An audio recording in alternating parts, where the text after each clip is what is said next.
मुफ्ती सलमान अजहरी, वकीलों ने किया बेल लेने से इनकार। न पासा हटा न बेल। क्या है मुफ्ती सलमान अजहरी के ऊपर बड़ा खेल। आज सब कुछ इस वीडियो में बताने जा रहे हैं दोस्तों। तो आपसे रिक्वेस्ट करना चाहेंगे, अगर आप भी मुफ्ती सलमान अजहरी के चाहने वाले हैं, अगर आप भी मुफ्ती सलमान अजहरी के शुभचिंतक हैं, तो उनके लिए दुआ करें। दोस्तों, मुफ्ती सलमान अजहरी के वकीलों ने टेम्पोररी बेल लेने से इनकार कर दिया है। आम लोगों को बिल्कुल समझ में नहीं आ रही है कि आखिर मुफ्ती सलमान अजहरी के वकीलों ने ऐसा क्यों किया। मुफ्ती सलमान अजहरी के वकीलों ने अगर बेल लेने से इनकार कर दिया है, तो मुफ्ती सलमान अजहरी साहब को बेल कैसे मिलेगी? मुफ्ती सलमान अजहरी साहब वापस कैसे आ पाएंगे? आज इसी पर यह वीडियो है। आपसे रिक्वेस्ट है, अथवा गुजारिश है कि इस वीडियो को आप अंत तक देखें। 7-8 मिनट तक तो जरूर जाएगा वीडियो। छोड़ना चाहते हैं तो अभी छोड़ सकते हैं। मुफ्ती सलमान अजहरी, जिनके ऊपर पासा एक्ट लगा दिया गया, बस कुछ देर की खामोशी है फिर शोर आएगा, डैश डैश डैश। आज उनका दौर है, कल हमारा दौर आएगा। इस तरीके का एक शेर उन्होंने कहा था जूनागढ़ गालिबन। और उसके बाद मुफ्ती सलमान अजहरी के ऊपर केस दर्ज कर दिया गया था। एक जगह, दो जगह, 3 जगह, जूनागढ़, कच्छ, वडोदरा, न मालूम कहां कहां 2-3 जगह पर उनके ऊपर केस, मुकदमा फाइल कर दिया गया था।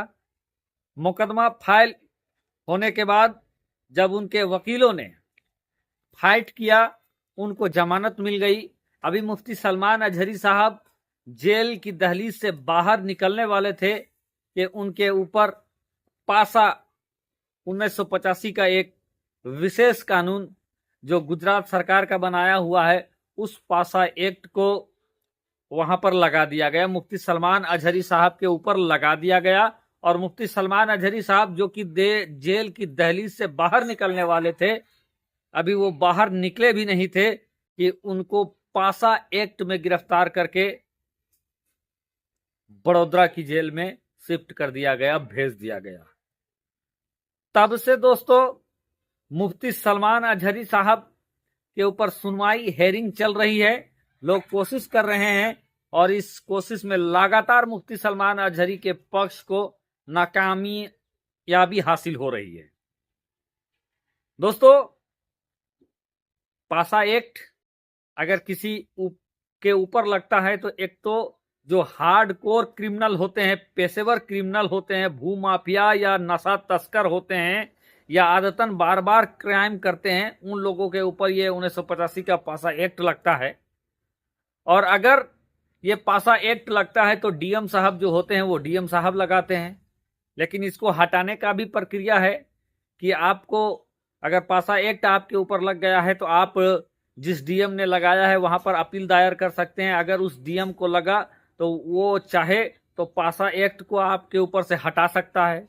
अगर वो नहीं हटाता है तो फिर होम मिनिस्ट्री जो होता है, गृह मंत्रालय जो होता है, वहां पर आपको पिटीशन देना पड़ता है। वहां पर अगर हेयरिंग हुआ और अगर उन लोगों को लगा, मंत्रालय में लगा कि नहीं ये गलत तरीके से पासा एक्ट डिस्पोज की इनके ऊपर डाला गया है, तो वो वहां से पासा एक्ट को रिमूव कर सकते हैं।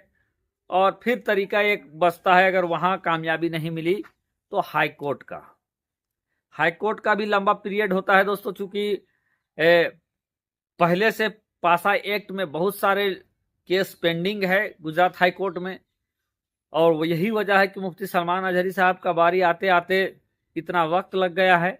और लंबे समय से मुफ्ती सलमान अजहरी साहब जेल के अंदर कैद हैं।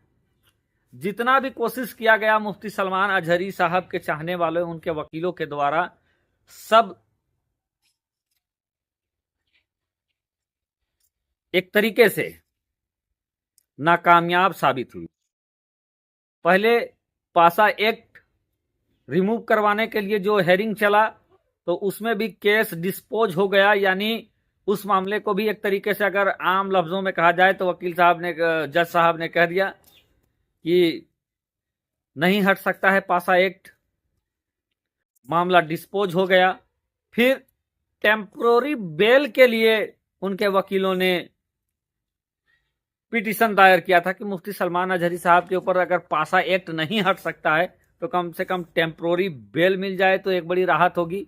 लेकिन उस बेल के ऊपर भी अब दोस्तों 20 तारीख को वो बेल वाला मामला भी एक तरीके से डिस्पोज हो गया। एक तरीके से क्या, जो केस फाइल को जब हम लोगों ने देखा, उसको पढ़ा, जब अंदर घुस के हम लोगों ने हाई कोर्ट वाला जहां पे अब केस के बारे में अपडेट होता है वहां जाकर देखा तो वो मामला भी एक तरीके से डिस्पोज हो गया है। जी हाँ, मुफ्ती सलमान अजहरी साहब का टेम्पोररी बेल का जो मामला था वो भी डिस्पोज हो गया है, वो भी मामला अब एक तरीके से खत्म हो गया है। मुफ्ती सलमान अजहरी साहब के वकीलों ने खुद कह दिया कि अब हमें बेल नहीं चाहिए, इस मामले को यहीं रफा दफा कर दीजिए। और उसके बाद उनका ये मामला, बेल वाला मामला, जमानत वाला मामला वहीं रफा दफा हो गया है और मुफ्ती सलमान अजहरी साहब अभी भी जेल हैं। अब ये दुविधा बनी हुई है कि मुफ्ती सलमान अजहरी साहब के वकीलों ने बेल लेने से इनकार क्यों किया। कुछ लोगों का ये कहना है, जो एक्सपर्ट है उनका कहना है कि उन्होंने शायद माइंड को देखते हुए कि जिस तरीके से पासा एक्ट हाई कोर्ट ने हटाने से इनकार कर दिया, उसी तरीके से वो जो माइंड था, वो माइंड से ऐसा लगता था कि मुफ्ती सलमान अजहरी साहब को जमानत नहीं मिलेगी, तो इससे पहले कि अदालत जमानत याचिका को खारिज करती उससे पहले उनके वकीलों ने अपने आप को जमानत के लिए जो पिटीशन दिया था उससे उन्होंने विड्रॉल कर लिया और हाईकोर्ट ने इस मामले को, जमानत वाले मामले को, टेम्पोररी बेल वाले मामले को डिस्पोज कर दिया, खत्म कर दिया। मामला खत्म हो गया है, अदालत से हट गया है। मुफ्ती सलमान अजहरी साहब अभी भी जेल के अंदर है। अब मुफ्ती सलमान अजहरी साहब की रिहाई कब होगी? दुविधा, संशय बना हुआ है, लोग परेशान हैं, यहां वहां जानकारी तलाश कर रहे हैं, लेकिन ऑथेंटिक स्रोत में अभी तक जानकारी सामने नहीं आई है। इसका मतलब यह है कि मुफ्ती सलमान अजहरी साहब अभी जेल के अंदर ही रहेंगे और जो कानूनी प्रक्रिया रिहाई के लिए चल रहा था एक तरीके से अब रुक गया है।